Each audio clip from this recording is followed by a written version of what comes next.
2강에 이어서 이 3강도 공부할 내용이 많지 않습니다. 3강의 제목은 스포츠 참여자 이해론이라는 거거든요. 그러면 스포츠에 참여하는 사람이 누가 있을까요? 일단 지도자들이 참여하겠죠.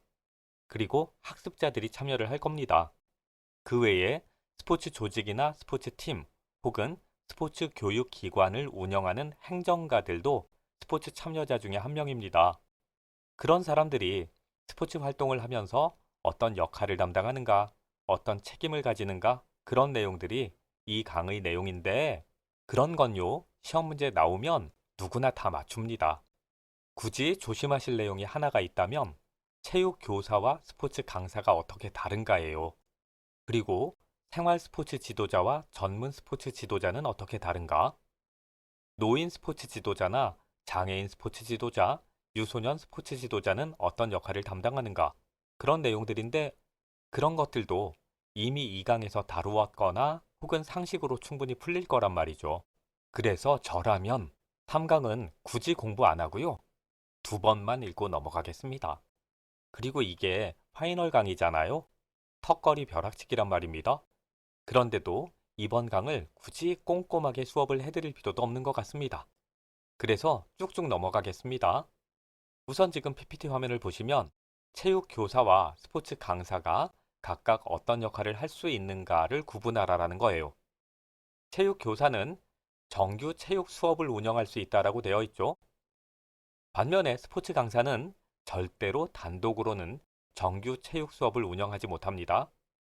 정규 수업 이외의 방과 후 활동이라든가 스포츠 클럽 활동과 같은 동아리 활동을 지원할 수는 있어요. 그리고 체육 교사는 학교에서 일을 하죠. 반면에 스포츠 강사는 굳이 학교가 아니어도 생활 현장, 직장 체육, 이런 곳에서 활동을 할 수 있지 않습니까?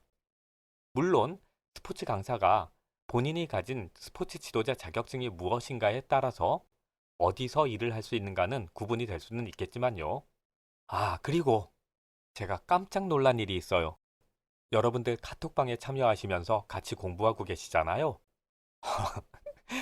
거기에 올라온 글들을 읽었는데 이걸 외우고 계시대요.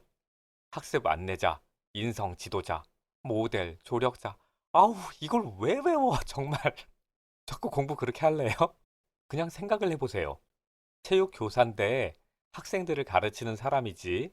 그러면 학습의 안내자가 되겠죠.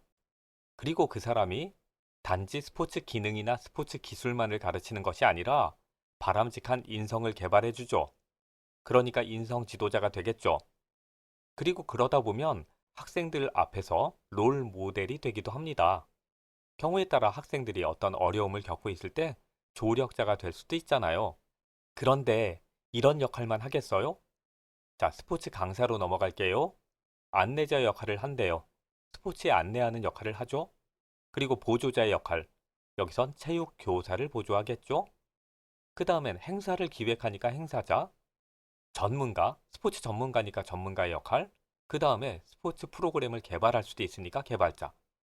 그런데 이 스포츠 강사의 역할을 체육교사는 못해요? 아니면 체육교사의 역할을 스포츠 강사는 못해요? 그러니까 이런 건 굳이 공부할 필요 없는 거예요. 다만 체육교사와 스포츠 강사는 정규 수업을 단독으로 운영을 할 수 있는가 없는가로만 구분이 되는 것일 뿐, 학습의 안내자, 인성 지도자 이런 거 다 공통이에요. 그런데 왜 PPT 화면에 구분을 해드린 거냐 하면 예전에 스포츠 지도자라는 명칭으로 바뀌기 전에요. 연수원에선 굳이 이런 식으로 나누어서 가르쳤단 말이죠. 그래서 정말 혹시 몰라서 이런 내용을 써드렸을 뿐, 지금은 그런 문제를 내면 무조건 오류입니다. 왜냐하면 연수원 교재라는 것이 없어졌잖아요.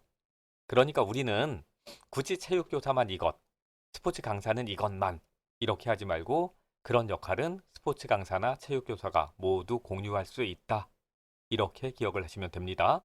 그리고 그런 단어들 제발 외우지 마시고요. 의미만 한 번씩 생각하시면 된다고요. 그 다음엔 생활 스포츠 지도자와 전문 스포츠 지도자의 구분. 이것도 설명 제가 해야 돼요, 꼭. 생활 스포츠 지도자. 다양한 스포츠 시설이나 체육 동호회, 사회단체에서 자발적으로 운동에 참여하는 일반인을 지도한다. 그러면 전문 스포츠 지도자는 누굴 가르치나요? 학교 운동부에 소속된 학생 선수, 아니면 실업팀이나 프로 스포츠단에 소속되어 있는 선수들을 가르치죠. 그러니까 전문 스포츠 지도자는 그런 사람들을 가르치는 코치나 감독이 될 수 있는 겁니다. 그리고 이런 내용을 구분 못 하시는 분은 안 계시잖아요. 그런데 시험을 앞에 두면 괜히 강박증 같은 것들이 생길 수 있어요. 그래서 본인이 다 알고 있는 내용인데도 밑줄 그면서 읽고 또 외우고 이러신단 말이에요. 그런데 그렇게 공부하지 마세요. 본인이 본인을 믿고 아는 내용들은 그냥 빨리 넘어가시면 됩니다. 자, 그 다음에요. 생활 스포츠 지도자와 전문 스포츠 지도자의 역할이라고 표로 구분을 해드렸습니다. 이건 연수원에서 생활 스포츠 지도자 그리고 전문 스포츠 지도자가 어떤 역할을 해야만 합니다. 이렇게 발표한 내용이에요. 하지만 이것도 조금 전에 봤던 체육 교사와 스포츠 강사의 역할 구분만큼이나 의미가 없는 거예요. 왜냐하면 누군가를 가르친다란 점에서는 동일하거든요. 단지 그 학습자가 누구는 생활인이고 누구는 전문 스포츠 선수일 뿐이라는 거죠. 자, 그래서요. 자, 보세요. 생활체육 활동의 목표를 설정한다. 이 말을 선수의 체육 활동의 목표를 설정해 준다. 이렇게 고쳐도 말이 되잖아요. 효율적인 지도 기법을 개발하는 것이 생활 스포츠 지도자에만 해당할까요? 그렇지 않을 겁니다. 전문 스포츠 지도자도 효율적인 지도 기법을 개발을 할 거고요. 그 다음에 생활 스포츠 지도자는 동료와의 인간관계를 유지해야 돼. 그러면 전문 스포츠 지도자는 동료하고 싸우면 돼요? 그러니까 이건 의미가 정말 없는 거예요. 연수원에서 대략적으로 생활 스포츠 지도자는 이런 활동을 합니다. 그리고 전문 스포츠 지도자는 이런 활동을 합니다. 이런 식으로 정리를 해서 발표를 하려고 했는데 동일한 내용이 겹치니까 말을 조금 바꾸고 그렇게 달리 표현하고 이러다가 문장의 형태가 달라진 것뿐입니다. 그냥 같이 섞어도 돼요. 다만 그 지도의 대상이 다를 뿐이다 라고만 알고 계시면 되는 거죠. 그리고 전문 스포츠 지도자인데 생활체육 프로그램을 개발한다 이런 말이 있으면 틀리겠군. 그런 정도로만 상식적으로 판단하시면 되고요. 무슨 말씀인지 알겠죠? 자, 그래서 이 내용도 그냥 한 번씩만 읽고 넘어가시면 돼요. 그러면 이번엔 스포츠 참여자 중에 스포츠 학습자라는 내용을 살펴보겠습니다. 그런데 이 내용은 거의 상식에 가까운 내용인데다가 스포츠 심리학에서 한번 공부를 하셨던 내용입니다. 그러니까 굳이 여기서 다시 공부를 하실 필요 없어요. 대략의 큰 줄거리만 보시면 됩니다. 먼저 유아기, 대뇌가 발달한다, 감각기관이 발달하고, 근육 발달하고, 언어, 인지 능력 발달한다. 그러니까 그런 유아들에게는 만약에 스포츠 교육을 한다면 신체의 움직임에 대한 교육이 필요할 것이고, 신체를 움직이는 것이 즐거운 일이야를 가르치면 된다. 거의 상식이죠. 이번엔 아동, 아동기에는 운동의 기초적인 능력에 대한 교육이 필요합니다. 그래서 신체를 발달시키는데 어디에 기어 오르기, 매달리기, 달리기 이런 운동을 시키죠. 그리고 이 아이들이 쉽게 흥미를 느끼지만 또 쉽게 흥미를 잃기도 해요. 그러니까 지적 흥미를 가질 수 있도록 활동을 다양화할 필요가 있고요. 이 아이들은 또 친구하고 사귀면서 노는 걸 좋아하죠. 그러니까 또래 집단이 자연스럽게 형성될 수 있도록 유도하는 거 필요합니다. 그 외에 뭐 기본적인 기능을 익히자, 도덕성의 기초를 닦아주자, 학습 습관이 형성된다. 아우, 이런 건 뭐 공부할 필요도 없죠. 그 다음에 청소년기. 청소년기는 운동 기능이 급격하게 발달하고요. 신체적으로도 급격한 성장이 일어납니다.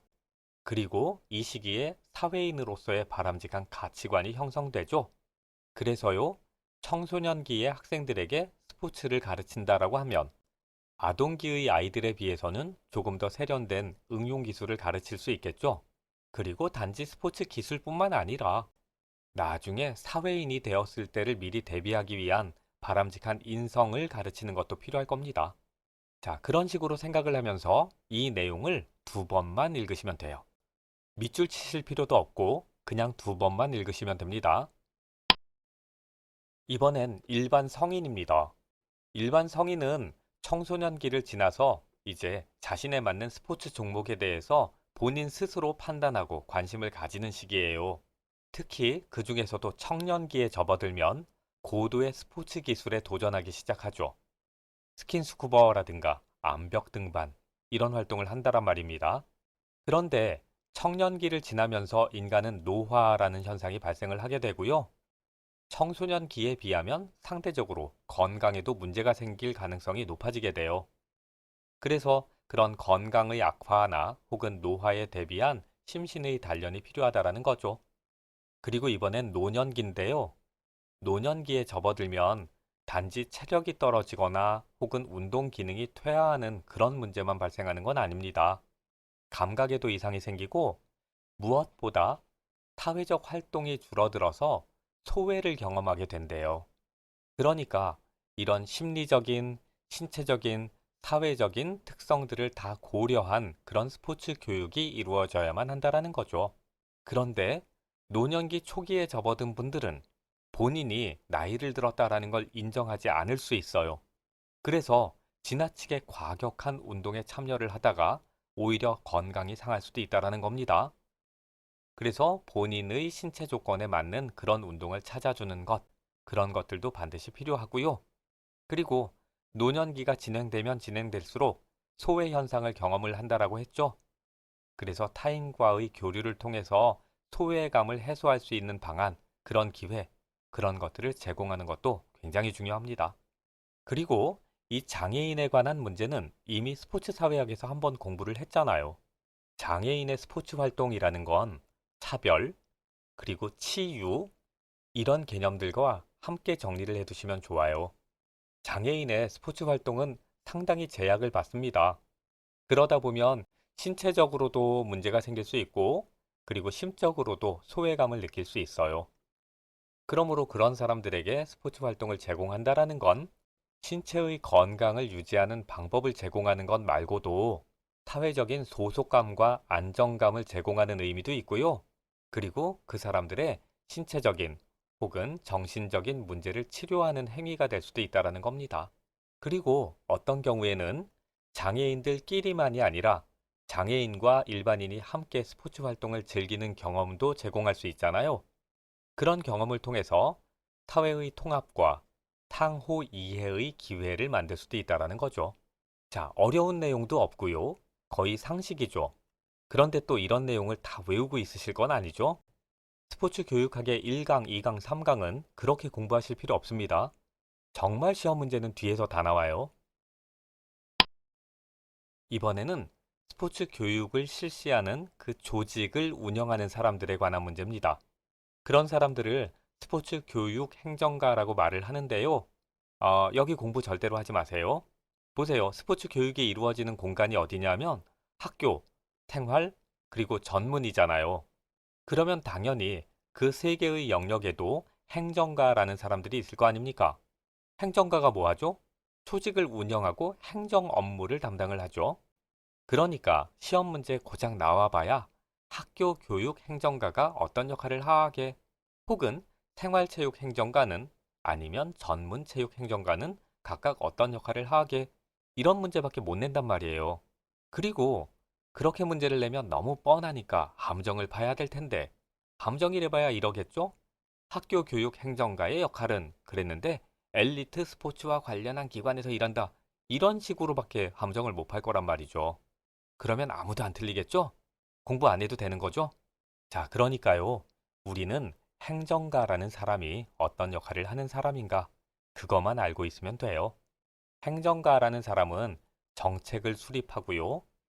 행정 업무를 담당합니다. 그러니까 이 사람들이 어떤 프로그램을 개발하는 역할을 하기도 하고 일반 사무를 보기도 하죠. 경영에 참여하기도 할 겁니다. 자, 그러면 일반 선수 출신들은 행정가가 될 수 있을까요? 없을까요? 행정가가 될 수 있습니다. 훌륭한 선수로 활약을 하다가 IOC 위원으로 발탁되는 경우가 있지 않습니까? 그렇게 발탁된 이후에 IOC에서 행정가로 활약을 하기도 하잖아요. 그것만 기억하시죠? 선수가 행정가가 될 수 없는 거 아니다. 아시겠죠?